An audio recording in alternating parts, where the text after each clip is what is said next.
La dernière fois, j'ai parlé de Grapple. Aujourd'hui, je présente l'Autobot dont il est le plus proche. Hoist est un personnage assez peu notable. Ce n'est pas le plus grand, ce n'est pas le plus fort, il n'a même pas un mold unique. Aucun pouvoir, aucune particularité. Sa fonction, c'est la maintenance, notamment de ses coéquipiers. Si on a un coude qui grince, on dérange pas Ratchet et on va plutôt voir Hoist. Et pour toutes ces raisons, Hoist est un personnage attachant. Il n'est pas exceptionnel, et dans une équipe où tout le monde est génial, ça le rend vraiment particulier. Je présente aujourd'hui la version New Age, ou plutôt devrais-je dire deux versions New Age. J'ai acheté Hoist en version jouée et Transformers.eu me prête très gracieusement cette version cartoon. Vous les connaissez déjà, mais Transformers.eu c'est la référence si vous cherchez de quoi garnir vos étagères, avec des figurines officielles des plus grandes gammes actuelles. C'est la boutique à visiter si vous cherchez du Transformers en Europe. Mais ils ont également une branche de produits tiers. Et parmi eux, les Combaticons de chez Rising Force, qui arriveront à mesure de leur production.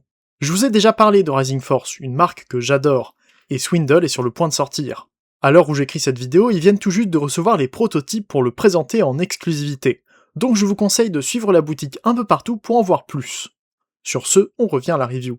Les boîtes de Hoist New Age version cartoon et jouets sont assez différentes, mais le modèle de Hoist a été réutilisé. Chez eux, il s'appelle d'ailleurs Keaton, ce qui doit avoir un lien avec le fait que Hoist devient rapidement acteur dans l'un des épisodes de la G1. En tout cas, même si c'est pas les boîtes les plus exceptionnelles, on reste sur de beaux emballages. Je commence avec la version jouée, et Hoist se transforme en un très beau Toyota Hilux vert, avec une belle calandre chromée et un ensemble de remorquage à l'arrière.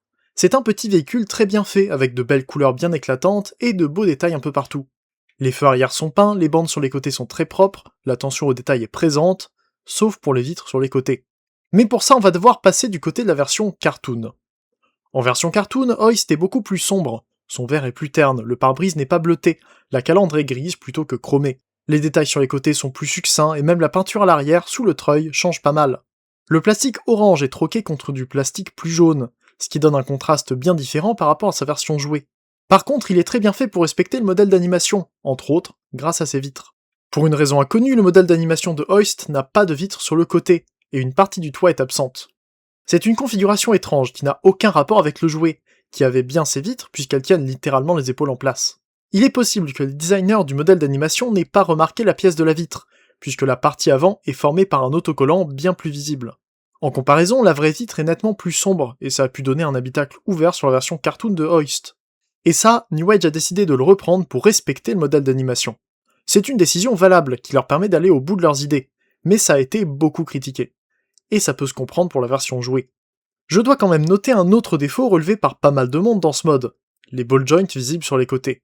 Une fois qu'on l'a en main, je trouve qu'on peut l'oublier assez facilement, mais ça reste un peu dommage. Pour donner une idée du respect du jeu original, voici Hoist G1, auquel il manque tout l'ensemble de remorquage. J'ai une version un peu spéciale où les autocollants Diaclone ont été utilisés. Sur la version G1 normale, il n'y a plus marqué Wrecker sur les côtés, c'est seulement présent sur les versions Diaclone, qui n'existaient pas en vert. Mais certaines versions ont gardé ce texte, dont la mienne. En tout cas, on peut voir à quel point le mode alternatif garde des détails proches du jouet sous tous les angles.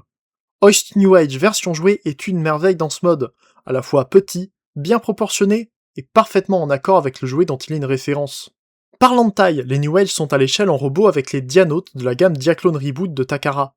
Et il se trouve qu'en mode alternatif, Hoist est vraiment pas mal non plus pour aller avec eux. C'est un plaisir de l'utiliser en mode alternatif avec des Dianotes, et ce sera pareil en mode robot. Pour finir sur le contenu de la boîte, Hoist jouet vient avec deux mains alternatives, ouvertes avec un axe dans le poignet, et un canon pour remplacer une main. Hoist Cartoon a la même chose, avec en plus un marteau et la tête d'Autobot X. Certaines voitures Autobot en version cartoon ont eu des pièces en plus qui pouvaient s'assembler pour former Autobot Spike, qu'on voit dans un épisode du cartoon. Une décision qui a ses avantages et ses inconvénients. La transformation de Hoist New Age est très simple, au point où je me suis demandé pourquoi personne ne l'avait fait comme ça plus tôt. Une fois les énormes panneaux latéraux sortis, on peut ouvrir l'arrière et abaisser tout le châssis qui formera les jambes. On s'en occupera plus tard. Pour le moment, on peut basculer le toit vers le haut et sortir les bras, ouvrir le dos pour sortir la tête, et replier le tout pour donner à Hoist son corps habituel. Il faut bien penser à bouger les panneaux derrière les épaules pour avoir la place de tout replier correctement, mais ça gêne pas énormément non plus. On retourne le dessus des épaules et on sort la pièce sur la tête, puis on peut passer aux jambes. Un retournement, une ouverture des chevilles pour passer la roue de l'autre côté, et en quelques étapes simples et agréables, on termine Hoist.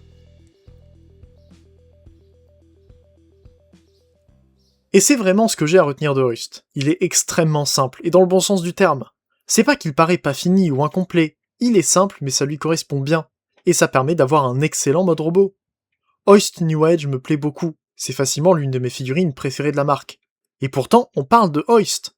Je l'ai assez expliqué tout à l'heure, mais c'est pas un personnage remarquable, et le design de son mode robot ne l'aide pas vraiment à paraître héroïque.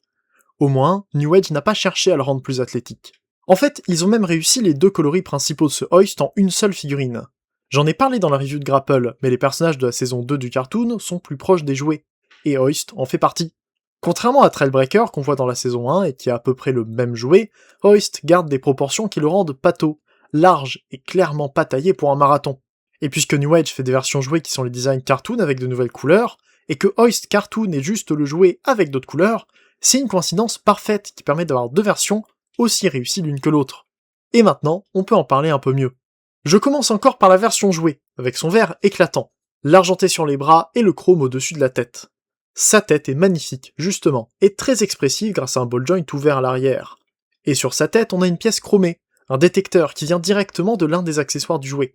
C'est assez génial de l'inclure à la transformation, ça correspond aussi au modèle d'animation, même si c'était une pièce séparée du jeu original. Dans le cartoon, c'était soudé à sa tête. Je l'ai déjà dit, mais son corps est juste super bien fait. Les proportions sont géniales et le capot n'est pas réduit, c'est exactement ce qu'il fallait pour Hoist. Concernant les bras, on a d'énormes panneaux juste derrière, ce qui reprend à la fois le jouet et l'animation, sans pour autant limiter les articulations. Les épaules sont sur ball joint, et les doubles coudes sont exemplaires. Ils sont propres, même quand ils sont repliés, et l'argenté sur les bras, ça donne super bien. On peut remplacer les poings par des mains ouvertes, ou par le canon, ce qui rend là aussi vraiment bien. Puis on arrive aux jambes, et c'est peut-être le point fort de la figurine. Le design est simple, c'est réussi dans la simplicité, on a compris. Mais il manque quelque chose sur le mode robot de Hoist qui pourrait impacter les articulations. Cette chose, c'est un bassin.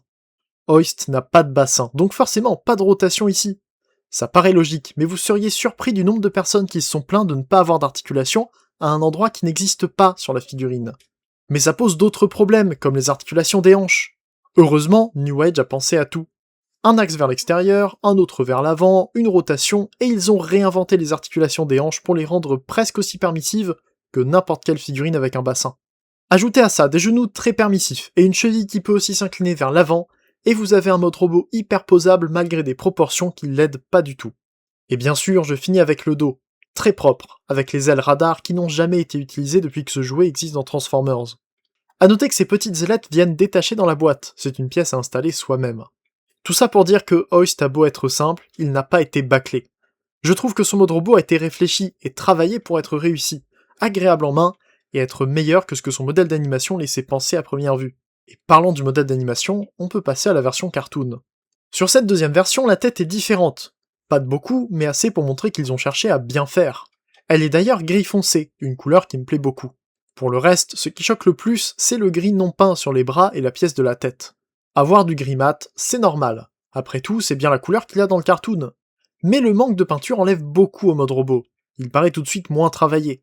Le reste des détails est toujours aussi réussi, et on a même de la peinture sur l'avant des pieds. Pour une raison que j'ignore, qui vient peut-être d'un reflet sur la photo envoyée au designer, l'avant des pieds de Hoist dans le cartoon est gris. Donc, si on veut un Hoist aussi proche du cartoon que possible, il faut peindre cette partie, même si ça correspond pas du tout au reste de la pièce qu'il forme. Mais, chez New Age, ils ont gardé ce détail, parce que c'est le but qu'ils se sont donné. Ils ont voulu faire des robots les plus proches possibles de l'animation, et ils y sont arrivés. Hoist donne bien dans ses couleurs, mais contrairement à Grapple la dernière fois, j'ai une préférence très claire pour la version jouée ici. C'est pour ça que la version jouée de Hoist New Age est l'une de mes figurines préférées que j'ai eues l'année dernière. Il est excellent, il me plaît toujours en main. C'est une joie à manipuler, et c'est un plaisir de prendre le temps de comprendre son ingénierie. Malgré un point de départ imparfait, ils ont réussi à en faire une figurine complète et réussie. Je pense ne rien avoir à dire de plus sur Hoist, à part qu'il amène à une troisième review dans cette continuité. Un autre personnage de AG1 utilisait le même mold, et il a aussi eu droit à une version New Age. La prochaine fois, on parlera de Trailbreaker. Merci à vous d'avoir suivi, j'attends vos retours en commentaire, n'oubliez pas de faire un tour sur transformers.eu pour en découvrir plus sur Swindle Rising Force. Abonnez-vous et faites un tour sur l'Arche pour discuter autour de la franchise. On se retrouve bientôt pour une nouvelle vidéo, c'était Leader, fin de jour et salut.